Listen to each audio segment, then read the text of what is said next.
Hi, so today we are going to discuss sign. So, sign language, or commonly known as manual sign, is using gestural or non-vocal language to receptively and expressively communicate. So, manual sign can be used for a variety of communicative skills as well as communicative functions. So, this includes fundamental communications such as manding or requesting items, all the way up to more complex communications such as social commenting, answering questions, and etc. So the process to teach sign can be done in a contrived environment like discrete trial training, or a more naturalistic approach as well. So the flexibility of teaching methods does make manual sign a more commonly used AAC. Through experience, I've heard some feedback that not a lot of instructors like to use sign just because they do have to build up a vocab, and it's not as simple to pick up from an instructor standpoint as PECS or voice output, where the picture is already recognizable. So the instructor does have to have some background in knowing the signs that they're going to be teaching and whatnot. So manual sign is typically taught in a total communication approach, meaning that sign and vocals are paired from the instructor standpoint. So if I am teaching an instructor to tact water, I might hold up the water bottle and I would say water. So not only am I using the sign for water, but I'm also using the vocalization. And evidence has shown that pairing the two makes it more likely that your learner is going to have spontaneous vocalizations. So when it comes to pairing, it's not necessarily the learner has to pair the two together. It's more as an instructor, as you are modeling the language, you are also signing and vocalizing at the same time and just pairing those two together.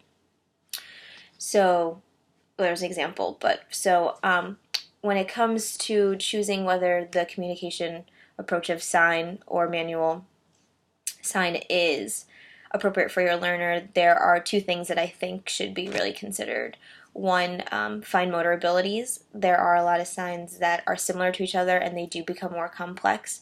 So if that fine motor is really not there yet, it might not be the most appropriate mode for them. Along with fine motor, we should consider motor imitation skills due to the prompting that's needed. So if you have a learner whose motor imitation hasn't really kicked off, or it's not really there yet, you might want to consider that a different mode as well. It is a big prerequisite, just because if you can't have that modeling, then you're going to get stuck at those physical and partial physical prompts. So I'm going to give you some examples of what manding would look like what signing would look like for multiple communication skills. So we did an example of tacting. So an example would be an instructor would say, "What is it?" And then the learner would say, "Water." With manding as well, the learner could have an MO for water, and they would just sign for water. And a good thing with sign is that it can be more closer to American Sign Language, or it can be modified based on your learner. So depending on what level they are, if they're just emerging as sign, you could make up a sign that's similar to the American sign of water, but not necessarily be the technical one. You can use these for intraverbal, so I can say, "What do you drink?" And then the learner can still say water. They can be put into more complex sentences, such as, "I see water," or "I want water."